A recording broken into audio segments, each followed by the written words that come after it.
Muito olás pra você! Todos. Eu vou dar muito olás pra você. Se você não sabe, se você não escutou nada até agora, tá tudo bem. Eu me chamo Ronaldo Roque. E eu sou Vitor Von Anken. E este é o Metendo Livro! Yeah!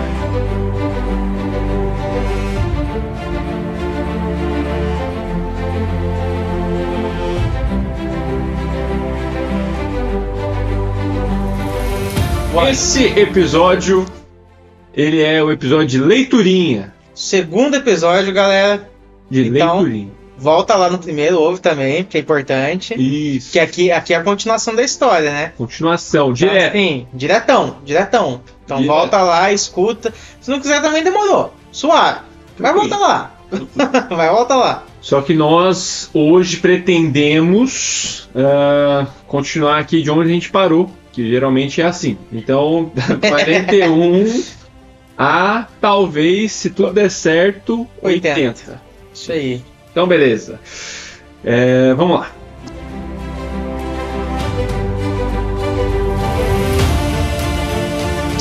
Os olimpianos esmagam algumas cabeças. É o nome do capítulo, tá, gente? Zeus teve uma boa infância no Monte Ida. Passava os dias brincando pelo campo com ninfas e sátiros, aprendendo a lutar com seus amigos barulhentos, os curetes, e se empanturrando de mel com leite de cabra mágico. Yam! Isso tudo, é claro, sem nunca ter que ir à escola, porque a escola ainda não tinha sido inventada. Quando ele se tornou um jovem deus adulto, já era um sujeito de ótima aparência, bronzeado e musculoso, de tanto tempo que passava na floresta e na praia. Tinha cabelo preto, curto, barba aparada e olhos azuis como o céu, embora ficassem enevoados muito rápido quando ele se zangava. Um dia, Reia foi visitá-lo em sua carruagem puxada por leões. Zeus, disse ela, você precisa começar a trabalhar para ganhar alguma grana. Zeus coçou a barba. Ele gostava da palavra grana. Não tinha tanta certeza quanto a trabalhar. O que você tem em mente? Os olhos de Reia brilharam. Ela vinha planejando sua vingança contra Cronos já fazia um tempo. Ali, ao olhar para o filho, tão confiante, forte e bonito, ela soube que a hora tinha chegado. Tem uma vaga no palácio para o copeiro, disse ela. Mas eu não tenho experiência nenhuma com copos, lamentou Zeus. É fácil, prometeu Reia. Sempre que o rei Cronos pedir uma bebida, você leva para ele. O salário não é dos melhores, mas o emprego tem benefícios, como destronar seu pai e se tornar o senhor do cosmos. Por mim, tudo bem, disse Zeus. Mas será que Cronos não vai reconhecer que eu sou um deus? Já pensei sobre isso. Seus irmãos sobreviveram na barriga de Cronos todos esses anos, e assim como você, hoje já são totalmente crescidos. Isso significa que eles devem ter o poder de mudar de tamanho e forma. Você deve ter esse poder também. Veja se consegue se tornar menos deus e mais titã. Zeus refletiu sobre isso. Ele já tinha descoberto seu poder de mudar de forma. Uma vez, transformara-se em um urso e acabara assustando as ninfas que cuidavam dele. Em outra ocasião, ganhara uma corrida contra alguns sátiros transformando-se em lobo. Os sátiros disseram que ele roubou, mas isso era uma total calúnia. Afinal, era uma corrida. Lobos também correm. Ele não tinha se transformado em, por exemplo, águia, o que, aliás, ele poderia fazer também. O único titã que Zeus já tinha visto de perto era sua mãe, mas ele sabia que os titãs em geral eram maiores do que ele. Não irradiavam poder como ele. Passavam uma energia um pouco diferente, mais violenta e ríspida. Ele se imaginou como titã. Quando abriu os olhos, pela primeira vez, estava mais alto que sua mãe. A sensação era de ter dormido mal depois de um dia difícil estrangulando os inimigos. Muito bem, exclamou Rhea. Agora vamos para sua entrevista de emprego. Quando Zeus viu o Monte Otris, pela primeira vez, seu queixo caiu. O palácio era enorme. As reluzentes torres negras erguiam-se até as nuvens com dedos ambiciosos tentando agarrar as estrelas. Como, não? Errado. Como deuses enormes.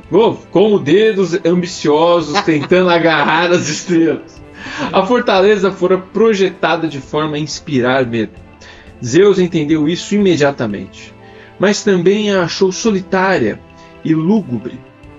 Não parecia um lugar legal de onde reinar. Zeus decidiu que, se um dia tivesse um cantinho só seu, seria bem mais legal do que o outro. Ele não pegaria tão pesado naquele visual de Senhor das Trevas. Seu palácio seria diferente, de um branco ofuscante. Uma coisa de cada vez, disse ele para si mesmo. Primeiro, eu tenho que ser copeiro. Rhea acompanhou o filho até o salão real, onde o velho rei canibal roncava no trono. Os anos não tinham sido gentis com Cronos, o que era irônico, considerando que ele era o senhor do tempo. Ele não tinha exatamente envelhecido, mas parecia cansado e apático. Fazer formas de vidas mortais murcharem e morrerem não o divertia mais. Pisar em humanos não o fazia gargalhar como antes, apesar dos gritinhos fofos deles. Ele tinha engordado de tanto comer e beber, e os 5 deuses em seu estômago não ajudavam em nada. Eles tinham ficado cada vez maiores e mais pesados com o passar dos anos. Tentavam fugir o tempo todo, subindo pela garganta de Cronos. As tentativas nunca eram bem-sucedidas, mas provocavam um refluxo terrível. Rhea se aproximou do trono.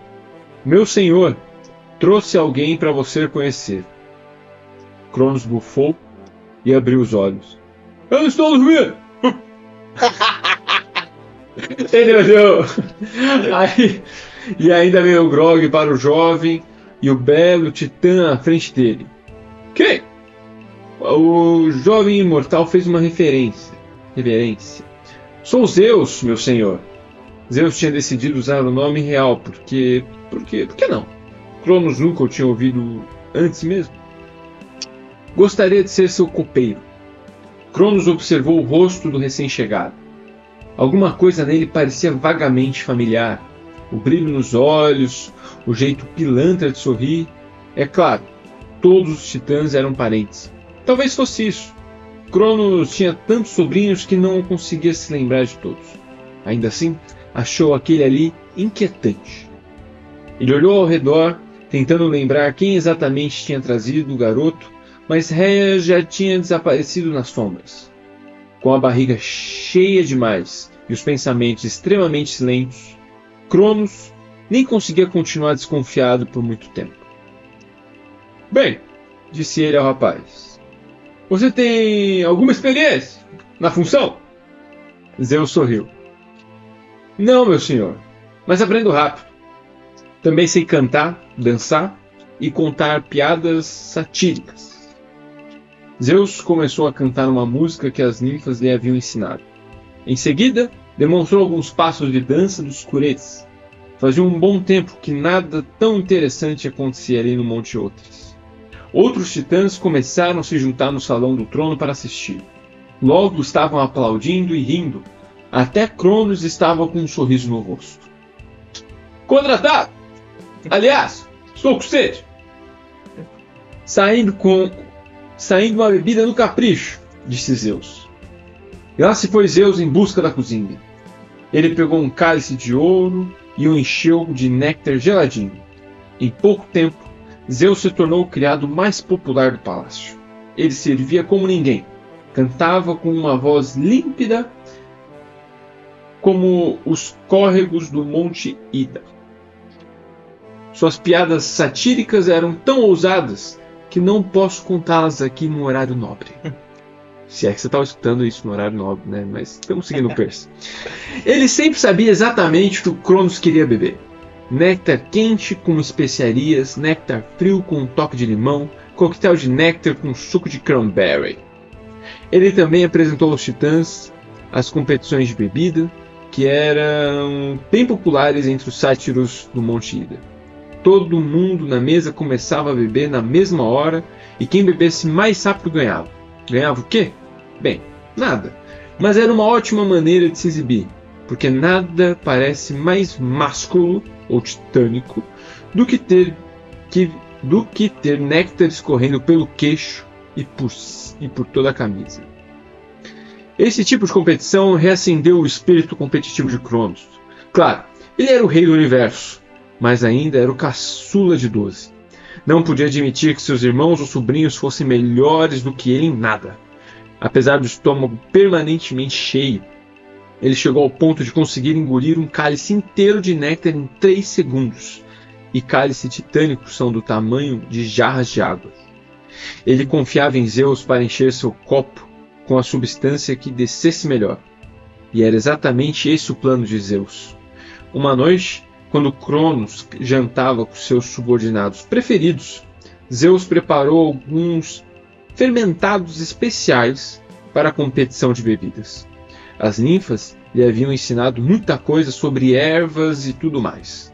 Ele sabia quais plantas provocavam sono, quais causavam tontura e quais faziam uma pessoa se sentir tão mal que o estômago dela teria vontade de pular para fora do corpo. Para os convidados do rei, Zeus preparou um sossega-leão caprichado. Para Cronos, fez uma mistura especial de néctar e mostarda. Algumas versões da história dizem que Zeus usou vinho, mas isso não é possível, porque o vinho ainda não tinha sido inventado. Vamos falar sobre isso mais para frente. Em resumo, a mistura que Zeus preparou para o pai era absurdamente repugnante. Ele deixou o cálice a postos e esperou o momento certo. O jantar começou como sempre, com muita bebida e comida, os convidados comentando as novidades titânicas. Zeus garantia que o néctar circulasse. Distraía todos com suas piadas e suas cantorias. Quase ao fim da noite, quando todos estavam alegres, relaxados e sonolentos, Zeus começou a exaltar a resistência que o rei tinha para a bebida. Cronos é o cara bom de copo, proclamou ele. Você tem que ver. Cronos é o pai. O cara é demais. É o pai. Segue o pai. O recorde dele é quanto? 3 segundos? Fez Cronos. Cronos já estava cheio e tinha passado a noite inteira torcendo para escapar de uma competição de bebidas. Se ele quisesse, disse Zeus, beberia mais rápido que todos vocês. Aposto que hoje ele quebra o recorde mundial. Vocês não querem ver isso? Atlas, Hipérion, Coio e os outros gritaram alegremente, doidos para ter uma competição. Cronos não estava mesmo no clima, mas não podia recusar. Sua honra de grande bebedor estava em jogo. Ele fez sinal para Zeus trazer mais bebidas. Zeus correu até a cozinha e trouxe as misturas especiais. Ofereceu aos convidados o néctar do sono e serviu Cronos por último. Para não lhe dar tempo de cheirar a mistura, ele já foi gritando: 1, 2, 3 e já! Os titãs engoliram as deliciosas bebidas. Cronos reparou imediatamente que seu néctar estava com um gosto estranho, mas era uma competição. Ele não podia parar de beber. O objetivo era esvaziar o cálice. Talvez suas papilas gustativas não estivessem funcionando direito. Afinal, Zeus nunca tinha feito nada errado. Cronos tomou todo o néctar em 2 segundos e meio. Ele bateu com o cálice de cabeça para baixo na mesa e gritou: "Que? O som que saiu de sua boca em seguida foi como uma morsa sendo socorrida com a manobra de Heimlich. Não existe forma agradável de dizer. Cronos vomitou. Ele vomitou um vômito digno do rei do universo. Foi um vômito majestoso. Seu estômago tentou pular pela garganta. Sua boca se abriu involuntariamente. É para vomitar você melhor. E cuspiu 5 deuses, uma pedra muito gosmenta, bastante néctar, alguns biscoitos e uma placa de carruagem. Não, eu não sei como coube tudo isso lá. Os 5 deuses vomitados cresceram imediatamente, recuperando o tamanho de adultos, bem ali, na mesa de jantar. Os convidados titãs ficaram olhando, espantados, já com a mente lenta por causa do néctar batizado. Quanto a Cronos, ele ainda estava botando os bofes para fora pelo salão do trono. Peguem! Mas... vômito... Atlas foi o primeiro a reagir.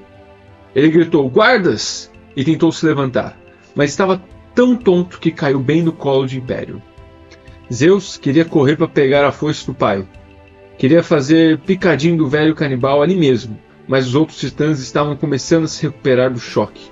Eles podiam estar vagarosos e sonolentos, mas tinham suas armas, enquanto a única arma de Zeus era uma bandeja, e seu exército consistia em 5 deuses gosmentos e desarmados que tinham passado muito pouco tempo fora de um estômago e nenhum tempo em combate.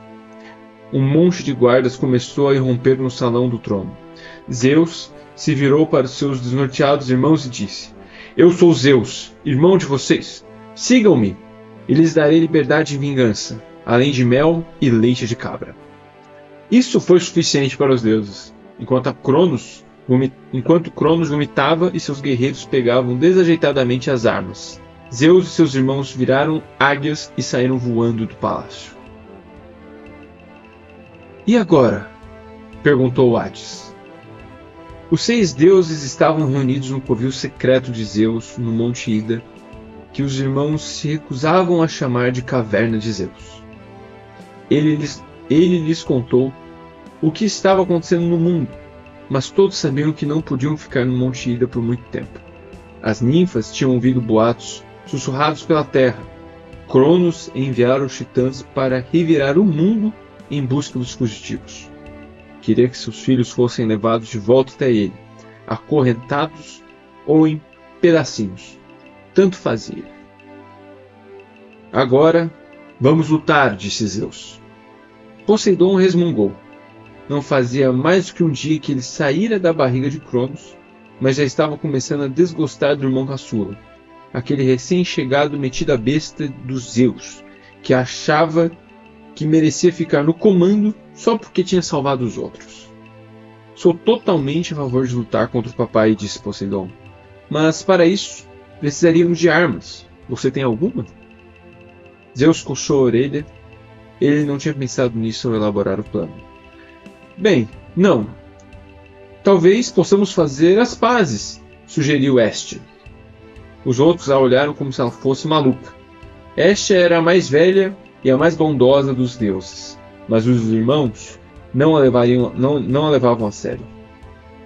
Só nos resta imaginar como o mundo teria sido diferente se Hestia tivesse assumido o comando, mas infelizmente não foi isso que aconteceu. Cara, não, disse Deméter. Nunca vou perdoar nosso pai. Talvez a gente consiga roubar a foice. Podíamos fazer picadinho dele, como ele fez com Urano. Depois, eu poderia usar a foice para alguma coisa melhor, como cortar trigo. Vocês viram aqueles campos lindos no caminho até aqui? Hera olhou com desprezo para a irmã. Por que você gosta tanto de plantações?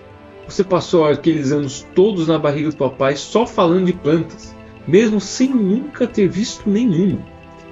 Deméter corou. Não sei. Eu sempre tenho sonhos com campos verdes. São tão bucólicos e belos e... Meus filhos! Disse uma voz vinda do bosque. Mãe Réia surgiu na clareira e abraçou seus preciosos filhos, um por um, chorando lágrimas de alegria pela liberdade deles. Em seguida, recompôs-se e disse: Eu sei onde vocês podem conseguir armas. Então, ela lhes contou a história dos Centímanos e dos Ciclopes, que Cronos tinha exilado novamente no Tártaro. Os Centímanos são excelentes em lavar agora vai. Os centímetros são... Centímetros? Vai lá. Calma aí. Os centímanos são excelentes em lavrar pedra. Passamos. Foram eles que construíram o palácio do pai de vocês, que é simplesmente incrível, admitiu Zeus. Eles são fortes e odeiam Cronos, prosseguiu Hera. Seriam bons em batalha. Já os Ciclopes são talentosos ferreiros. Se há alguém capaz de forjar armas mais poderosas do que a foice de seu pai, são eles. Os olhos escuros de Hades brilharam. A ideia de descer a parte mais perigosa e hostil da criação o atraíra. Atraía, né? Vai ter que... Então nós vamos ao Tártaro e resgatamos os Ciclopes e o Centímano. Vai ser mamão com açúcar, disse Hera. E falava com propriedade, pois Cronos sempre comia isso no café da manhã. O cabelo dela vivia cheio de gosma de mamão. Vamos lá! Uma fuga do Tártaro pode não parecer fácil para vocês ou para mim, mas 6 deuses podem conseguir muita coisa se tiverem vontade. Hades encontrou um sistema de cavernas que levava às profundezas do mundo inferior. O cara parecia ter jeito para transitar por túneis. Ele guiou os irmãos por um rio subterrâneo chamado Estige, até a enorme queda d'água que levava o rio para o Tártaro. Os deuses então assumiram a forma de morcegos e voaram pelo abismo. Lá embaixo, encontraram uma paisagem sombria de picos rochosos, áreas cinzentas, poços flamejantes e névoa venenosa, com todos os tipos de monstros horríveis e espíritos do mal vagando por lá.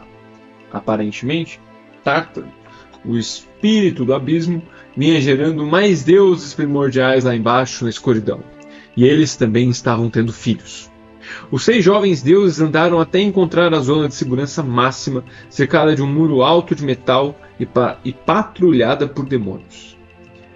Na forma de morcego, conseguiram passar voando pelo muro com facilidade, mas lá dentro, quase perderam a coragem ao ver o carcereiro.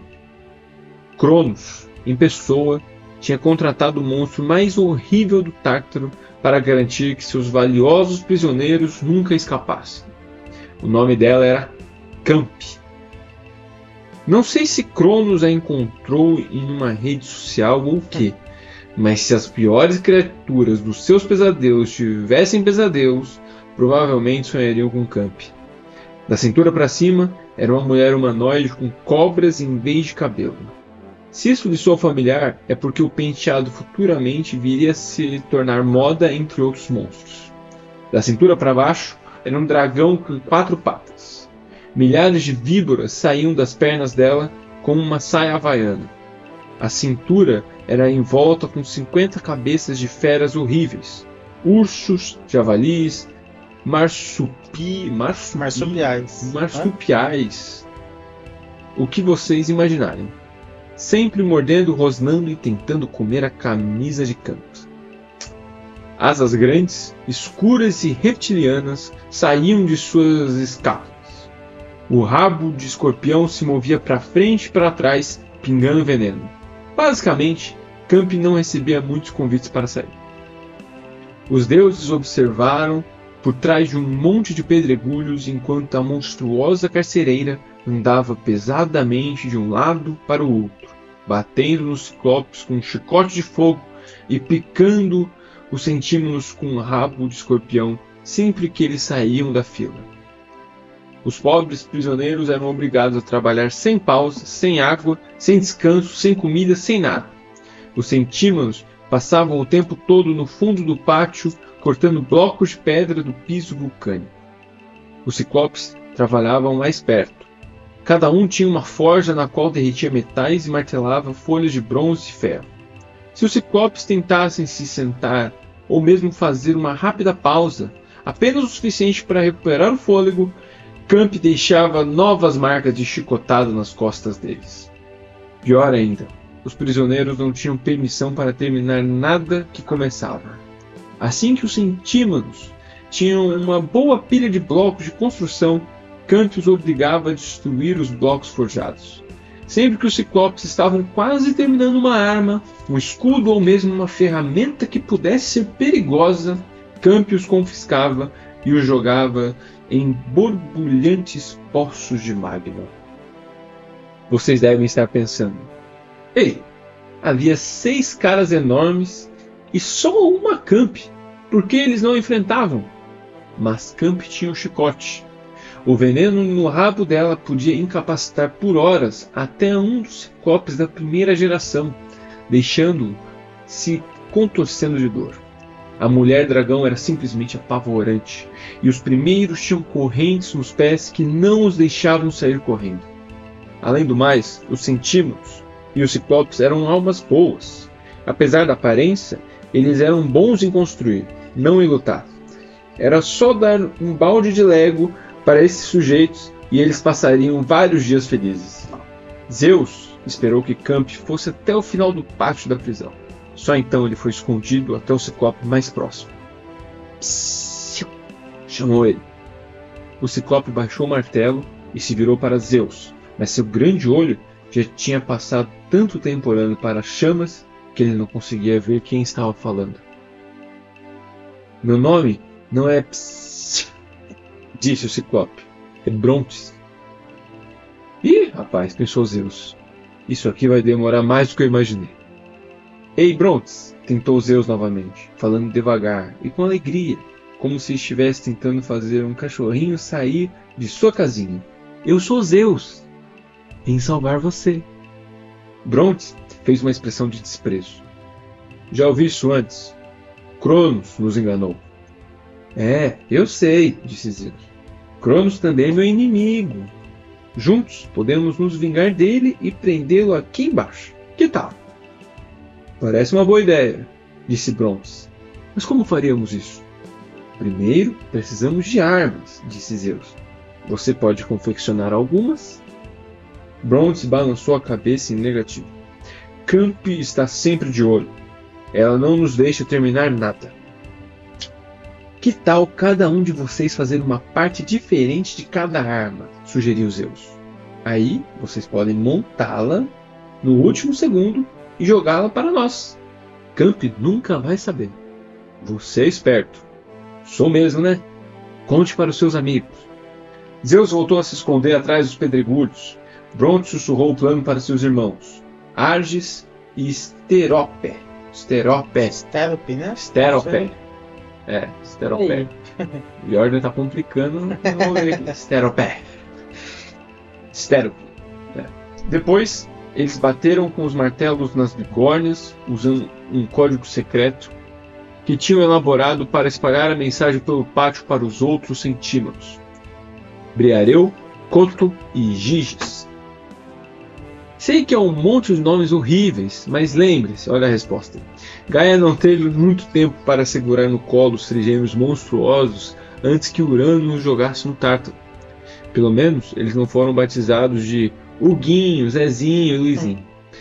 Os deuses esperaram na escuridão enquanto os ciclopes forjavam os pedaços das novas armas, fazendo cada uma parecer algo inofensivo e incompleto.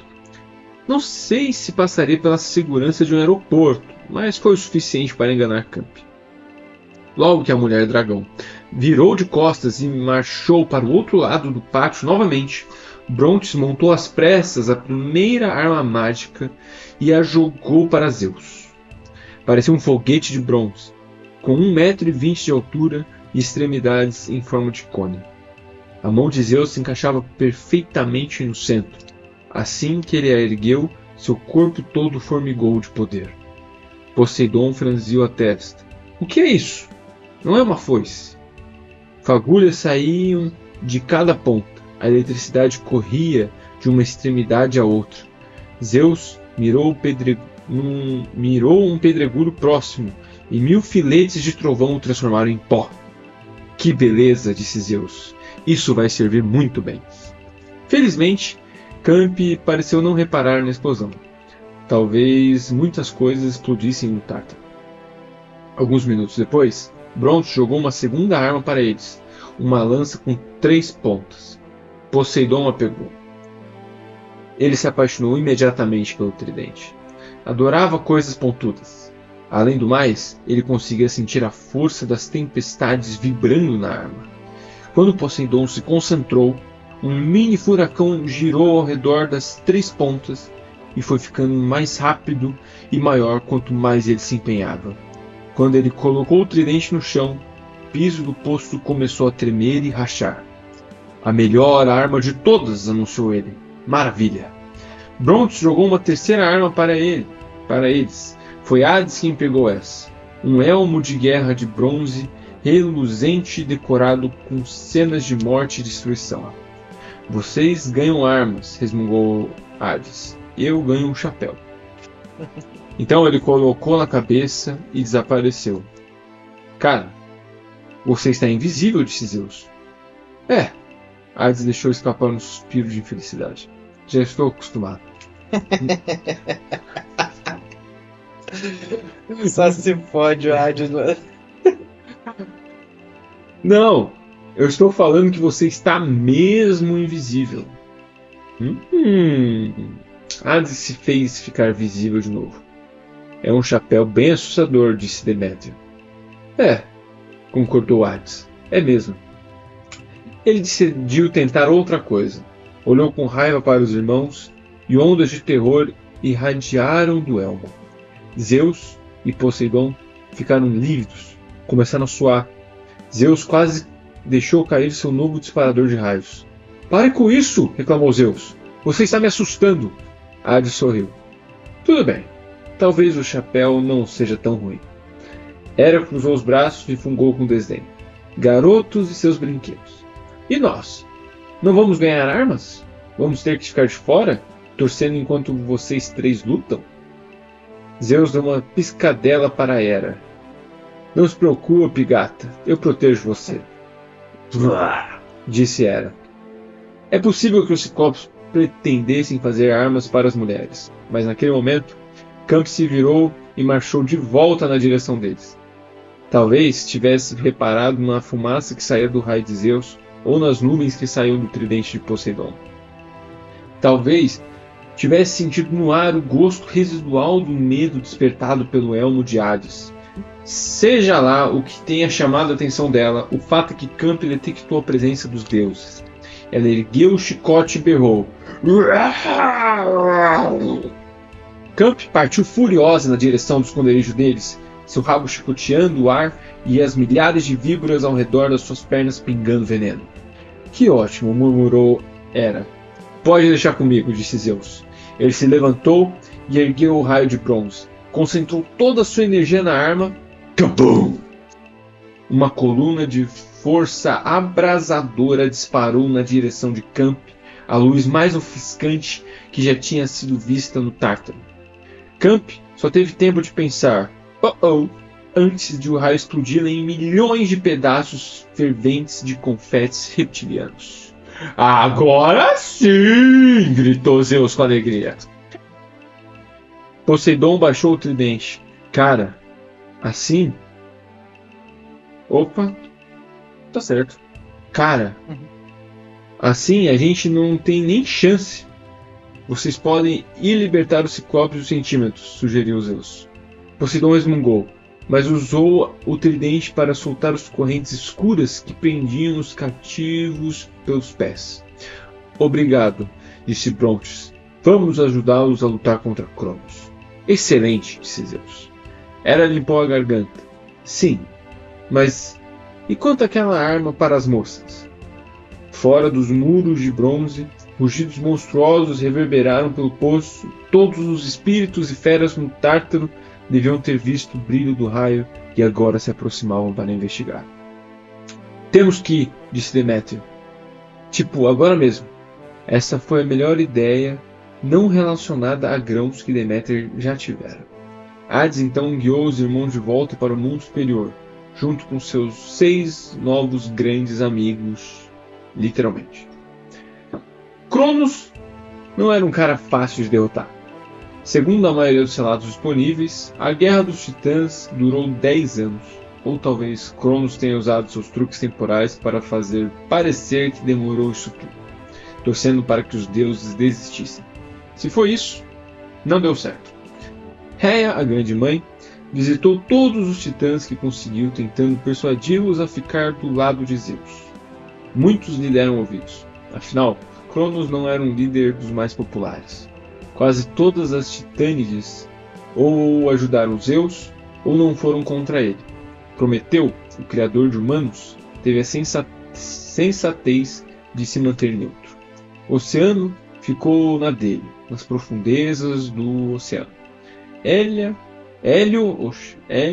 e Selene, o Sol e a Lua, concordaram em não tomar partido desde que não fossem demitidos.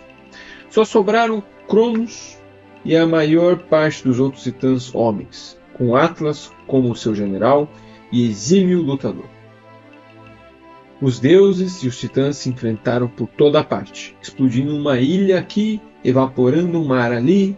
Os titãs eram fortes e bem armados. No começo, estavam vencendo, por mais que os deuses contassem com as armas mágicas dos Ciclopes. Não estavam acostumados a lutar. É difícil não largar o tridente e sair correndo quando Atlas está vindo a toda em sua direção, gritando e brandindo a espada. Mas os deuses aprenderam a lutar. Os Ciclopes, com o tempo, tinham conseguido equipar todos os aliados de Zeus com armas de primeira linha. Os Centímonos aprenderam a lançar blocos de pedra como se eles próprios fossem catapultas. Vocês devem estar pensando, que dificuldade há em jogar pedras? Ok, então tentem vocês jogar pedras com as duas mãos ao mesmo tempo e atingir o alvo. Não é tão fácil quanto parece. Agora imagina coordenar 100 mãos, todas jogando pedras do tamanho de geladeiras. Se vocês não tomarem cuidado, jogam pedras para todos os lados e esmagam não só seus aliados, como também a si mesmo. Mesmo depois que os deuses aprenderam a lutar, a guerra ainda durou muito tempo, porque nenhum dos combatentes dos dois lados morria. Não dava para furar um sujeito, jogar um raio nele ou jogar uma casa em cima dele e pronto. Eles tinham o trabalho de capturar cada inimigo e deixá-lo tão ferido que jamais pudesse se curar. E ainda tinham que decidir o que fazer com o corpo inutilizado. Como Zeus bem sabia, nenhum recurso de jogar alguém no Tártaro garantia que você estava se livrando da pessoa de vez. Pequenas batalhas não decidiram nada. Finalmente, Zeus bolou seu grande plano. Temos que atacar o Monte Otris, disse ele aos irmãos na reunião semanal de planejamento de guerra. Um ataque frontal, direto ao quartel-general deles. Se fizermos isso, os titãs irão todos em socorro de Cronos. Aí poderemos acabar com todos eles de uma vez. Em outras palavras, disse Hades, você quer que a gente cometa suicídio? Poseidon se apoiou no tridente. Pela primeira vez concordo com Hades. Se subirmos ao Monte Otris, Atlas estará pronto para nós. Suas tropas vão estar no terreno mais alto. Eles vão nos esmagar. Se tentarmos chegar voando, vão atirar em nós em pleno ar. Eles têm muitos mísseis anti-Deus. Os olhos de Zeus brilharam, mas eu tenho outro plano. Vamos surpreendê-los atacando da montanha ao lado. Vamos o quê? Quem perguntou foi Deméter, que parecia pouco à vontade na armadura projetada por ela mesma. Ela tinha pintado um ramo de cevada e uma margarida no escudo. Como arma principal, escolhido uma ameaçadora pá de jardinagem. Zeus desenhou um mapa no território grego na terra. Perto do monte Otris, havia outra montanha, não tão alta, não tão conhecida. Chamava-se Monte Olimpo. Vamos escalar o Olimpo, disse Zeus. A manobra vai pegá-los de surpresa, e de lá, Otris estará ao alcance de nossas armas. Os Centímonos vão jogar chuvaradas de pedra. Eu vou lançar raios. Poseidon vai gerar tempestades e terremotos. E eu vou ficar invisível, murmurou Hades. Zeus bateu no ombro do irmão. Você também tem um trabalho importante. Vai enviar ondas de terror para os inimigos. Quando tivermos destruído as bases deles, vamos todos voar até lá. Inclusive nós três? Perguntou Demétrio, referindo-se às deusas. Também podemos lutar, sabia? Claro! Zeus deu um sorriso nervoso. Achou que eu tinha esquecido de vocês? Achei. Então, continuou Zeus. Vamos até o Monte Otris, esmagamos todos os que tiveram sobrado e levamos todos como prisioneiros. Hestia se envolveu em seu discreto chale marrom. Ainda acho que deveríamos propor a paz. Não! Gritaram os outros. Hera deu uma batidinha no mapa de terra. É um plano maluco. Gostei. Assim, naquela noite, sob a cobertura da escuridão, os deuses e os aliados subiram ao Monte Olimpo pela primeira vez. Na manhã seguinte, quando Hélio guiava seu imã de gatinhas para o céu, o rei Cronos acordou com um som que parecia um trovão. Provavelmente porque era um trovão. Nuvens carregadas se aproximavam, vindas de todas as direções. Zeus lançou um raio que explodiu a torre mais alta e a transformou em escombros de mármore preto. Os centímetros jogaram tantas pedras no Monte Otris que, quando Cronos olhou pela janela, teve a impressão de estar vendo uma chuva de eletrodomésticos. Os belos domos do palácio implodiram em nuvens de poeira. Paredes desmoronaram. Colunas caíram como dominós. Os centímetros tinham construído o Monte Otris, portanto sabiam exatamente como destruí-lo. Com o palácio ainda tremendo, Cronos pegou a foice e chamou seus confrades para atacarem. Mas a questão era que foices não tinham muita utilidades contra as pedras e raios. B. Ninguém conseguia ouvi-lo naquela barulheira. E C. O palácio estava se desintegrando ao redor dele. Ele mal tinha terminado de dizer: "Vamos, titãs!" quando uma parte do teto de 3 toneladas despencou sobre sua cabeça. A batalha foi um massacre. Se é que é possível ter um massacre em que ninguém morre. Alguns titãs tentaram contra-atacar, mas foram soterrados por alguma avalanche de destroços e pedra. Depois do ataque inicial, os deuses voaram até lá e aniquilaram a resistência. Poseidon gerou terremotos para engolirem os inimigos. Hades aparecia em lugares aleatórios e gritava: "Bu!" Seu elmo de terror, ou seu boné-bu, como os outros já chamavam, fazia titãs saírem correndo penhasco abaixo ou para os braços abertos dos ciclopes de primeira geração. Quando a poeira baixou e as nuvens de tempestade se dissiparam, até os deuses ficaram impressionados com o que haviam feito. Não só o palácio de Cronos fora destruído, como todo o topo do Monte Otris já não existia mais. Cheguei a comentar que Otris era a montanha mais alta da Grécia. Não mais. Hoje em dia, o Monte Olimpo, que era mais baixo que o Otris, tem quase 2.800 metros de altura, enquanto o Otris tem só 1.500 e pouco. Zeus e os centímetros praticamente cortaram a montanha ao meio. Os ciclopes tiraram os titãs de sobre os escombros e começaram a acorrentá-los. Nenhum deles fugiu. O general Atlas e os 4 irmãos que controlavam os cantos da terra foram arrastados até Zeus e obrigados a se ajoelhar. "Ah, meus tios queridos!" exclamou Zeus rindo. "Coio, Crio e Périon Jápeto, vocês 4 vão direto para o Tártaro, onde ficarão por toda a eternidade." Os 4 irmãos baixaram a cabeça, envergonhados, mas o general Atlas riu de seus captores. "Deuses insignificantes!" gritou ele. Mesmo preso com correntes, ele era intimidante. "Vocês não sabem nada sobre como o universo funciona. Se jogarem esses 4 no Tártaro, todo o céu vai cair. Só a presença deles nos 4 cantos da Terra impede que a grande expansão de Urano desabre sobre nós." "Talvez", sorriu Zeus. "Mas, felizmente, eu tenho uma solução. Você vive se gabando de como é forte. De agora em diante, vai segurar o céu sozinho." "O quê?"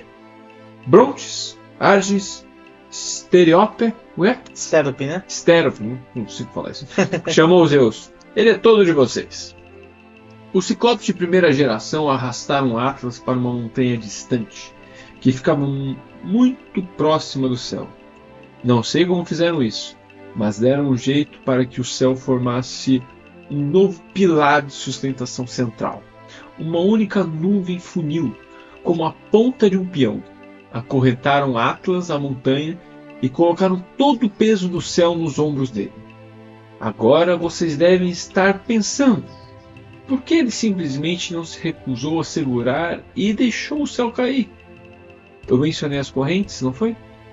Ele não podia fugir sem ser esmagado. Além do mais, é difícil entender se você nunca fez isso na vida, e eu fiz. Mas segurar o céu é mais ou menos como estar fazendo supino e ficar preso debaixo de um haltere. Toda sua atenção passa a se concentrar em dar um jeito de não ser esmagado. Você não consegue levantar porque é pesado demais. Não pode soltar porque aquilo vai esmagá-lo quando cair. Só o que você consegue fazer é ficar segurando, suando, sofrendo, choramingando por ajuda, na esperança de que alguém chegue, repare que você está sendo esmagado com uma panqueca e, enfim, tire o peso de cima de você. Mas, e se ninguém aparecer? Imagine ficar preso nessa situação pela eternidade. Essa foi a punição de Atlas. Todos os outros titãs que lutaram na guerra se deram bem melhor. Foram jogados de cabeça no Tártaro. E isso nos leva à pergunta de 1 milhão de dracmas. O que aconteceu com Cronos? Há muitas histórias diferentes. A maioria concorda que o trapaceiro foi retirado dos escombros e levado perante Zeus. A maioria diz que ele foi acorrentado tal como os outros titãs e jogado no Tártaro. De acordo com algumas tradições posteriores, e eu gosto dessa versão, Zeus pegou a foice do pai e o picou da mesma forma que Cronos tinha picado Urano. Cronos foi jogado no Tártaro em pedacinhos minúsculos. Supostamente foi daí que veio a ideia do pai Tempo com sua foice, que é deposto a cada 1º de janeiro pelo bebê Ano Novo, embora seja difícil imaginar Zeus de fralda e chupeta. Algumas versões alegam que Zeus soltou Cronos no Tártaro muitos anos depois, seja para viver a aposentadoria na Itália ou para governar as ilhas dos abençoados no Elísio. Mas eu não acredito nisso. Simplesmente não faz sentido para quem acredita que Cronos foi feito em pedacinhos. E quem conhece Zeus sabe que ele não é exatamente do tipo que perdoa e deixa para lá. De qualquer modo, Cronos foi derrotado. Foi o fim da Era dos Titãs. Os titãs que não tinham lutado contra os deuses tiveram permissão de permanecer por ali. Alguns, como Hélio e Selene, conseguiram manter seus empregos. Alguns até se casaram com os deuses. Zeus proclamou a si o novo rei do cosmos, mas ele era mais inteligente do que Cronos. Ele se sentou com os irmãos e disse: Vejam, eu quero ser justo nessa história. Que tal decidirmos na sorte quem controla as diferentes partes do mundo? Vamos jogar dados e quem tirar o número mais alto escolhe primeiro. Hades franziu a testa. Eu nunca dou sorte em nada. Mas de que parte estamos falando? O céu, o mar e o mundo inferior, explicou Zeus. Quer dizer, o Tártaro? Perguntou o Cronos.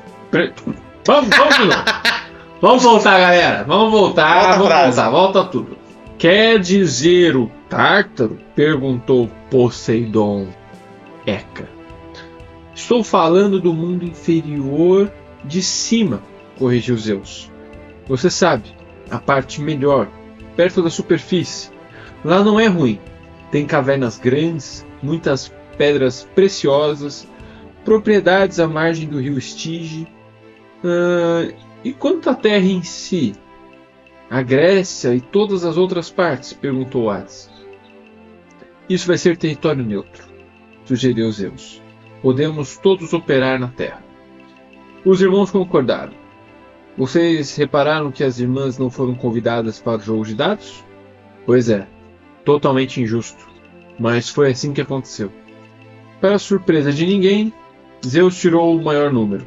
Ele escolheu o céu como seu domínio, o que fazia sentido por causa dos raios e tal. Poseidon tirou o segundo maior. Ele escolheu o mar, tornando assim o deus supremo das águas. Era um posto superior ao de oceano, que foi empurrado para ainda mais longe, para as margens do mundo, e ao de Pontos, que já passava o tempo todo dormindo na lama. Hades tirou o menor número, como já esperavam. Ele escolheu o mundo inferior como seu domínio, mas até que isso combinava com sua personalidade sombria, então ele nem reclamou. Não muito. Os centímanos construíram para Zeus, no alto do Monte Olimpo, o palácio reluzente com o qual ele sempre sonhara. Concluído o trabalho, Zeus os mandou de volta para o Tártaro, mas dessa vez como carcereiros, para tomarem conta dos titãs. Os centímanos não se importaram, pelo menos agora eram eles que seguravam os chicotes. Os ciclopes de primeira geração foram trabalhar para os deuses. Construíram uma oficina no fundo do mar perto da ilha de Lemnos, onde havia muito calor vulcânico para as forjas. Lá, eles faziam milhares de armas especiais e outros artigos colecionáveis divertidos, e contavam com um bom plano de saúde, além de uma semana de férias remuneradas por ano. Quanto aos deuses, Zeus convidou todos para morarem com ele no Monte Olimpo. Cada um tinha um trono no salão principal, e por isso, apesar de Zeus ser o chefe, parecia mais um conselho do que uma ditadura. Eles se intitularam Olimpianos. Bem, eles podiam até ser bem-vindos no Olimpo, mas o mesmo não podia ser dito a respeito de Hades. Mesmo antes, o cara sempre tinha apavorado os irmãos, e agora se tornar o senhor do mundo inferior.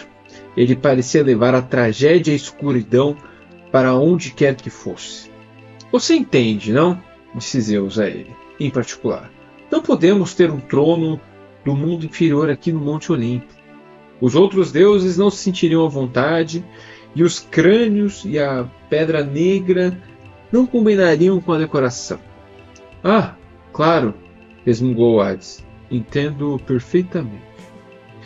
Enfim, foi assim que as coisas começaram para os deuses no Monte Olimpo. Com o tempo, passaria a haver 12 tronos na Câmara de Conselho e alguns outros deuses que não tinham trono. Os olimpianos concluíram que agora, enfim, podiam se instalar e governar o mundo em paz. Só havia um problema. Lembram que a mãe Terra Gaia tinha passado aquele tempo todo cochilando? Bem, em algum momento ela acordaria.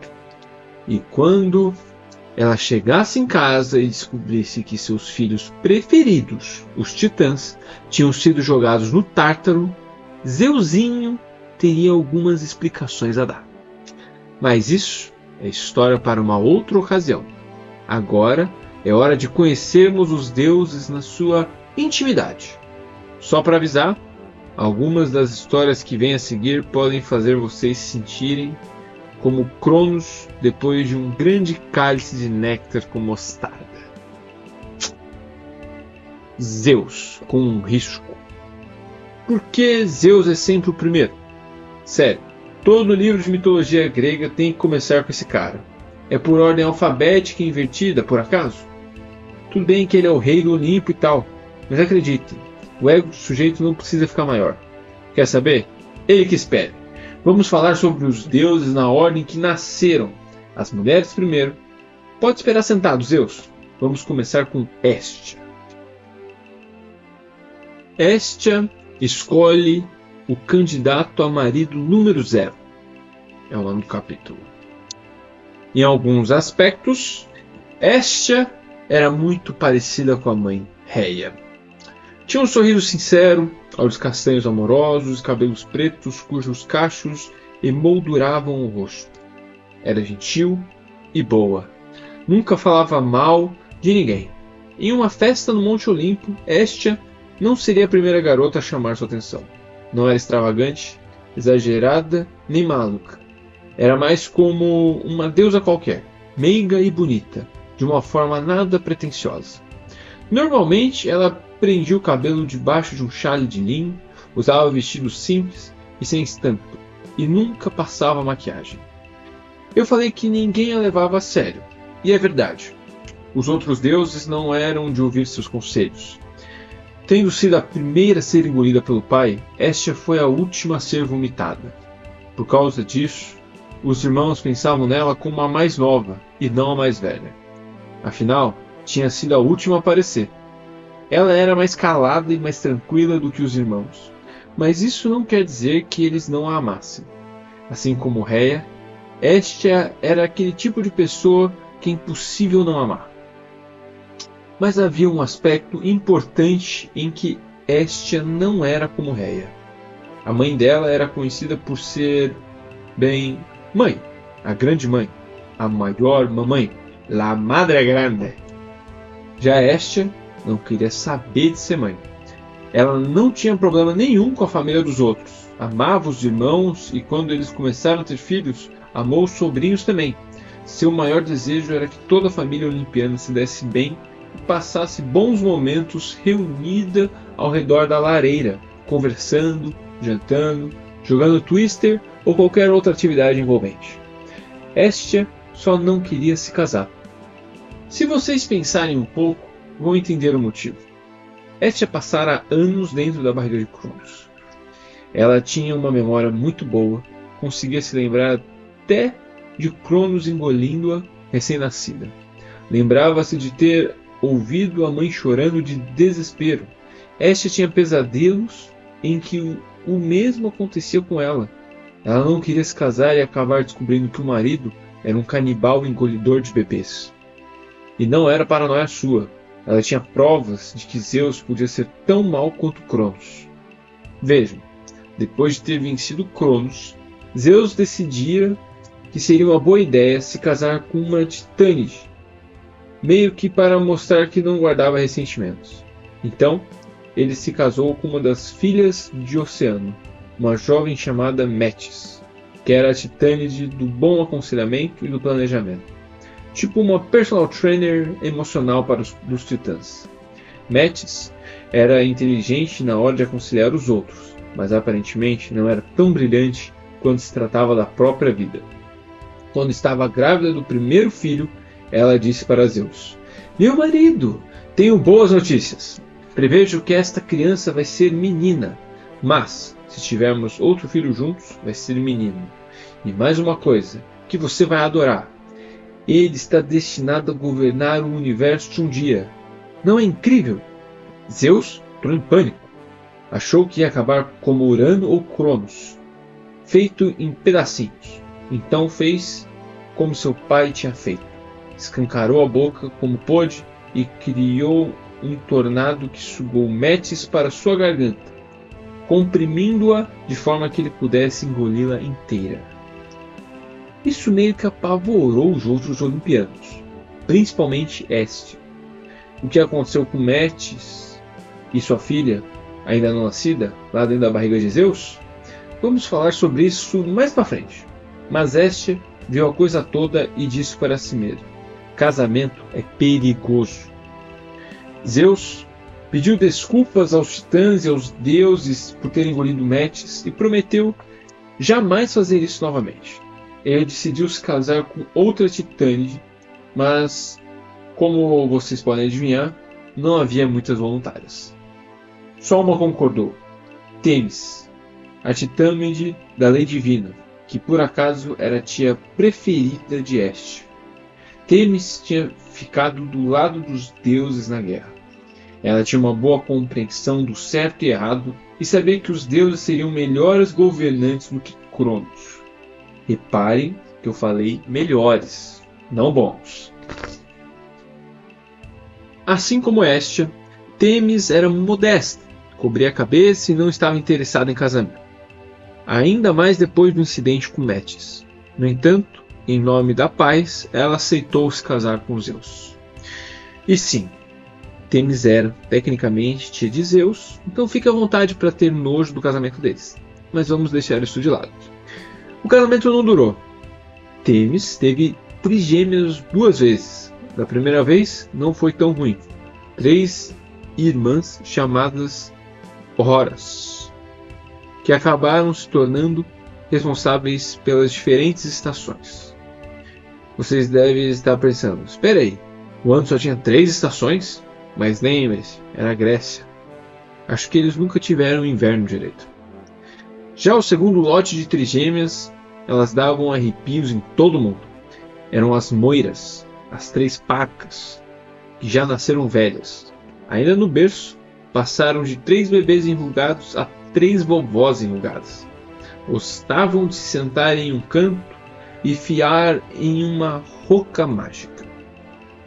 Cada vez que cortava um pedaço de linha, um mortal perecia no mundo. Os olimpianos logo perceberam que as 3 Parcas podiam não só ver o futuro, como controlá-lo. Elas conseguiam ligar a vida de qualquer pessoa à linha mágica que manipulavam, criando literalmente uma linha da vida. E quando elas cortavam aquela linha, sayonara. Ninguém sabia ao certo se elas podiam fazer a mesma coisa com imortais. Mas até Zeus tinha medo dessas senhoras. Depois de gerar as Parcas, Zeus puxou Têmis para o lado e disse: quer saber? Não sei se esse casamento vai dar certo. Se continuarmos tendo filhos como as Parcas, todos teremos problemas. O que nos espera depois disso? As 3 bombas do fim do mundo? Os 3 porquinhos? Têmis se fez de desapontada, mas na verdade ficou aliviada. Isso sim. Ela não queria ter mais filhos e também não queria ser sugada pelo tornado da garganta de Zeus. Tem razão, meu senhor, disse ela. Vou me retirar de bom grado e deixar que escolha outra esposa. Hestia testemunhou tudo isso e pensou: não quero que tal tragédia aconteça comigo.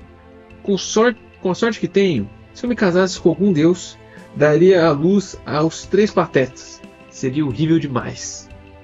Ela decidiu que era bem melhor ficar solteira e se concentrar em ajudar os irmãos a criar a família deles.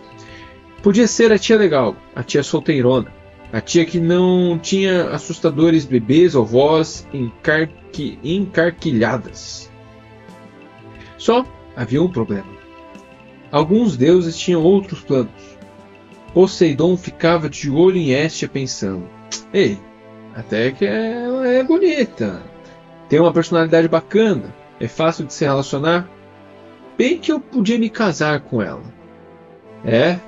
Voltamos à história de irmãos se casando com irmãs. Vamos botar pra fora juntos agora. 1, 2, 3 e... Eca! Um olimpiano mais novo, Apolo, vamos falar mais sobre ele depois, também queria se casar com Hestia. Mas seria um par estranho, pois Apolo era um dos deuses mais exibidos do Olimpo. Por que essa vontade de se casar com a reservada e tranquila Hestia? Não sei. Talvez o cara quisesse uma esposa que nunca fosse eclipsada. Acontece que os 2 deuses procuraram Zeus no mesmo dia e pediram permissão para se casar com Hestia. Parece estranho eles pedirem a Zeus e não a Hestia.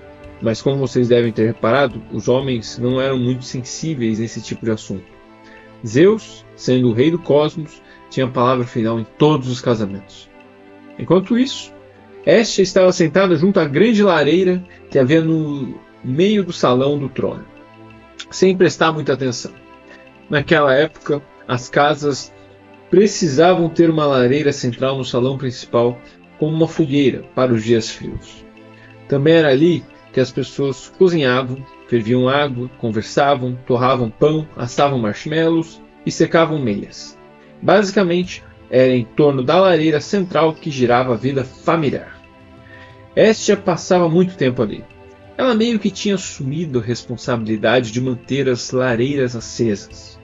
Era uma tarefa que fazia se sentir bem, principalmente quando a família se reunia para as refeições.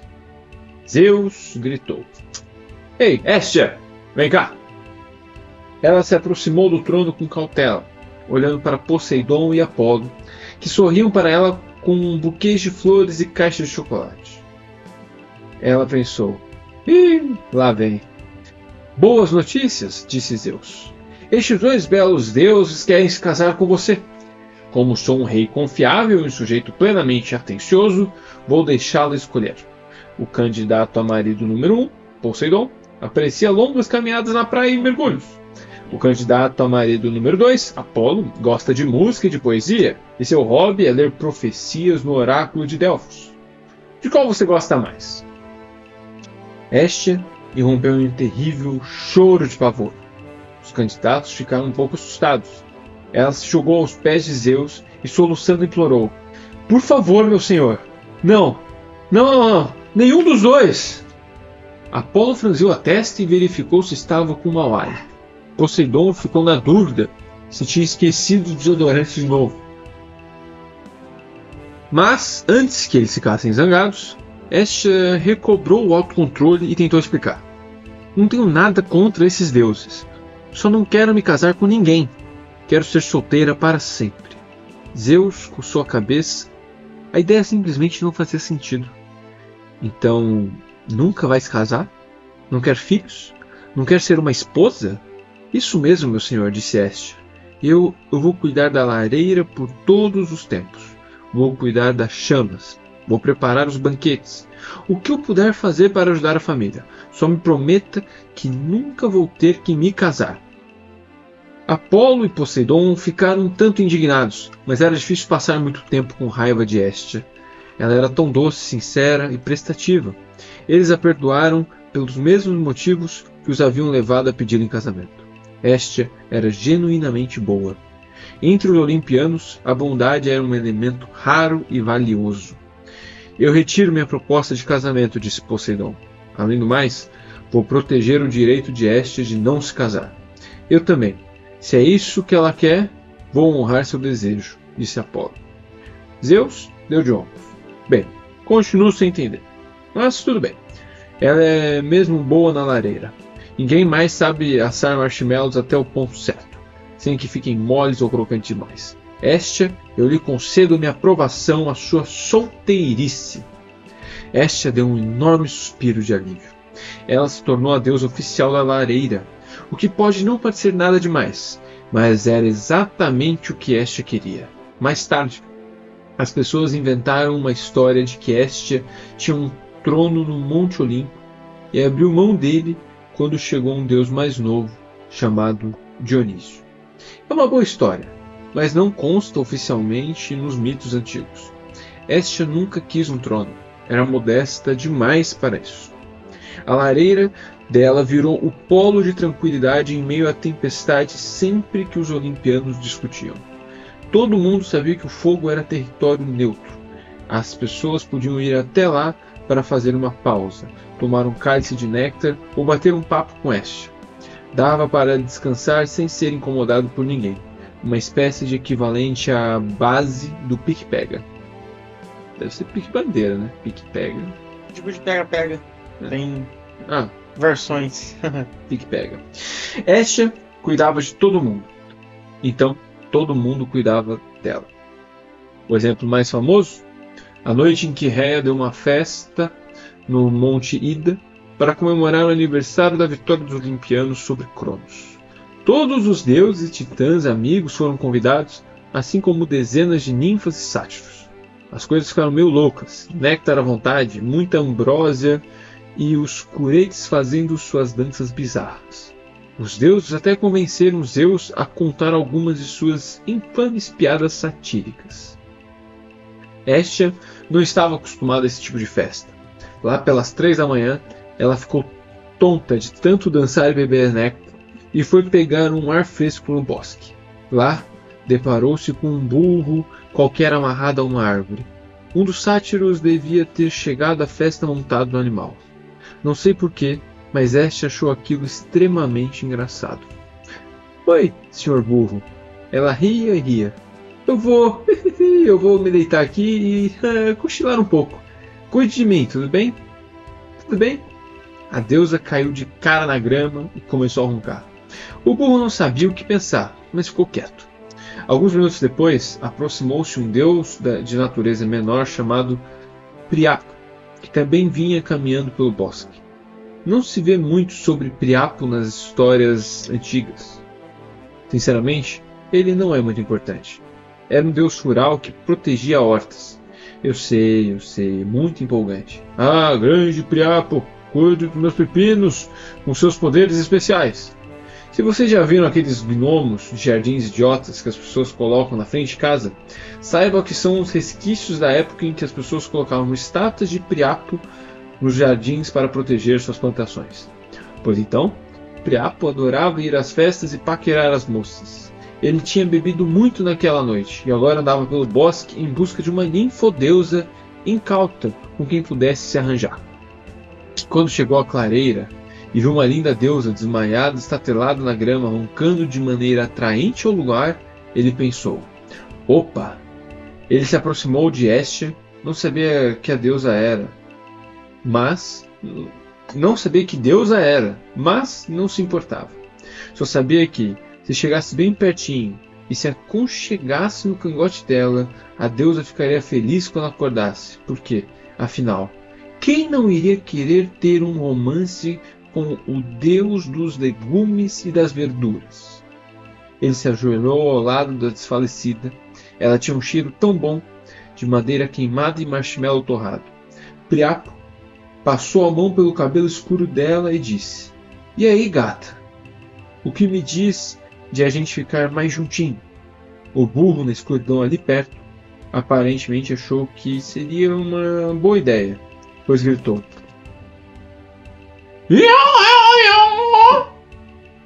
Priapo gritou: ah! Hestia acordou assustada e ficou horrorizada ao encontrar um deus de legumes e verduras inclinado sobre ela, com a mão em seu cabelo. Ela gritou: socorro! Os outros deuses lá na festa ouviram e largaram o que estavam fazendo para correr até ela, porque simplesmente ninguém se metia com Hestia. Quando encontraram Priapo, todos os deuses caíram em cima dele, jogando cálice em sua cabeça, dando socos, xingando. Priapo até que saiu de lá com vida, mas foi por pouco. Mais tarde, ele alegou que não fazia ideia de que estava flertando com Hestia. Achava que ela era só uma ninfa. Ainda assim, Priapo deixou de ser bem-vindo nas festas olimpianas.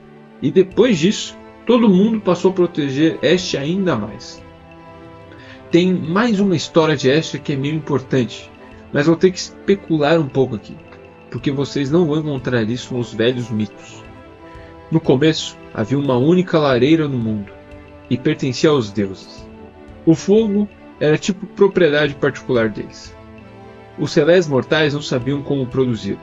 Ainda ficavam encolhidos nas cavernas, grunhindo, tirando meleca do nariz e batendo uns dos outros com clavas.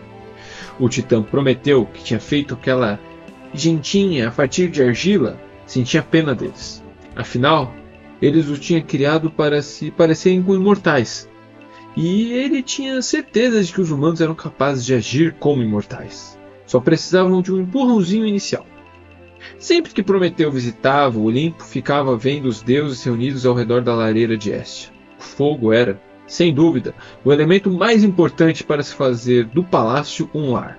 Servia para aquecer, para cozinhar, para esquentar bebidas, para acender tochas à noite, para desenhar com carvão. Se ao menos os humanos tivessem fogo. Finalmente, Prometeu tomou coragem e falou com Zeus. Ei, senhor Zeus, eu estava pensando em ensinar os humanos a fazer fogo. Zeus franziu a testa. Humanos? Você está falando daqueles carinhas imundos que dão gritinhos engraçados quando pisamos neles? Por que eles precisam de fogo? Eles poderiam aprender a ser mais como nós, explicou Prometeu. Poderiam construir casas, erguer cidades, todo tipo de coisa. Essa é a pior ideia que eu já ouvi, disse Zeus. Daqui a pouco você vai querer dar armas às baratas. Se dermos fogo aos humanos, eles vão querer conquistar o mundo, vão ficar todos metidos e achar que são como imortais. Não, eu o proíbo terminantemente. Mas Prometeu não abriu mão de seu propósito.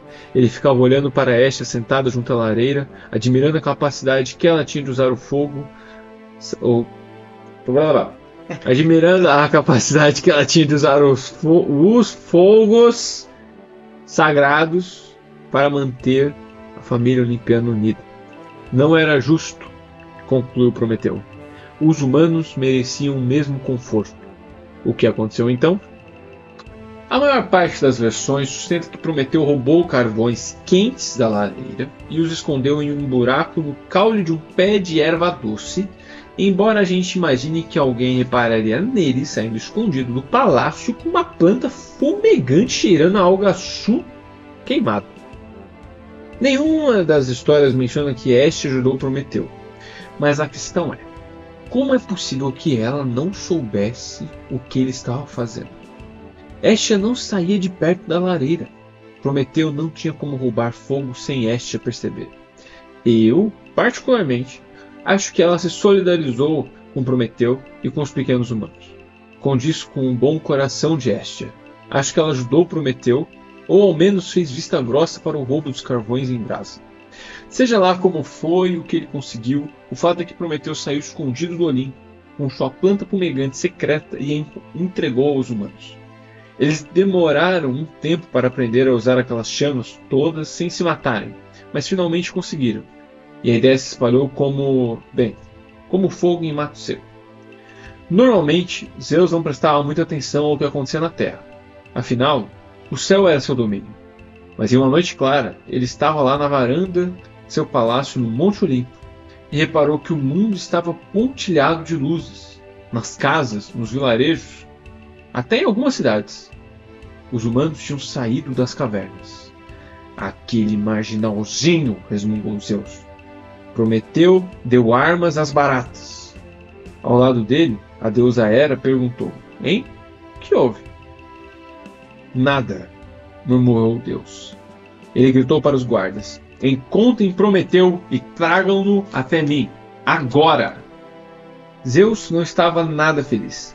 Ele não gostava quando alguém desobedecia suas ordens, muito menos quando esse alguém era o titã que fora generosamente poupado no pós-guerra. Zeus ficou tão zangado que decidiu punir Prometeu de um jeito que ninguém jamais esqueceria. Acorrentou em uma pedra no Monte Cáucaso, na extremidade oriental do mundo, e chamou uma águia enorme, o animal sagrado de Zeus, para com seu bico abrir a barriga de Prometeu e se alimentar do fígado dele. Opa, me desculpem, isso foi meio nojento. Vocês não estavam comendo, espero. Nossa, ainda mais agora, né, escutando. Tá vendo?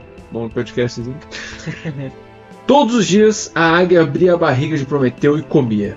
E todas as noites Prometeu se curava e o fígado novo crescia, bem a tempo de a águia voltar na manhã seguinte.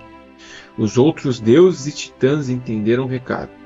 Não desobedeça a Zeus, senão coisas ruins vão acontecer a você, provavelmente envolvendo correntes, fígados e águias famintas. Já Hestia não foi acusada de nada, mas deve ter se sentido mal por Prometeu, porque cuidou para que o sacrifício dele não fosse em vão. Tornou-se a deusa de todas as lareiras por todo o mundo. Em cada casa mortal, a lareira central era consagrada a ela. Se alguém precisasse de proteção, se estivesse sendo caçado ou apanhado, era só correr para a lareira. Oh, meu Deus, hoje. Se alguém precisasse de proteção e se estivesse sendo caçado ou apanhado, era só correr para a lareira mais próxima, que ficava intocável. A pessoa que morasse na casa em questão era obrigada a ajudar quem pedisse abrigo. Famílias faziam juramentos importantes diante da lareira, e sempre que queimavam uma porção da refeição em sacrifício aos deuses, parte desse sacrifício era para Hestia. Conforme os vilarejos, já estou trocando tudo. Conforme os vilarejos e cidades foram crescendo, passaram a funcionar exatamente como as casas de cada um. Toda cidade tinha uma lareira central que ficava sob a proteção de Hestia. Os enviados de outras cidades sempre visitavam a lareira primeiro para demonstrar que chegavam em paz. Se você se encrencasse e chegasse até a lareira central, ninguém naquela cidade podia lhe fazer mal. Na verdade, os cidadãos tinham o dever de protegê-lo. Acabou que Prometeu estava certo em sua intuição. Os humanos começaram a agir como os deuses, para o bem ou para o mal. Os deuses acabaram se acostumando e até aceitaram. Os humanos construíram templos para os deuses, onde faziam sacrifícios aromáticos e entoavam cânticos sobre como os olimpianos eram incríveis. Isso ajudou a amenizar a situação, sem dúvida. Ainda assim, Zeus não perdoou Prometeu por lhe desobedecer. Prometeu acabaria por ser solto tempos depois, mas aí é outra história. Quanto a Hestia, ela conseguia manter a paz no Olimpo por boa parte do tempo, mas nem sempre. Por exemplo, teve uma vez que sua irmã Deméter ficou tão furiosa com os irmãos que quase provocou a primeiríssima guerra mundial.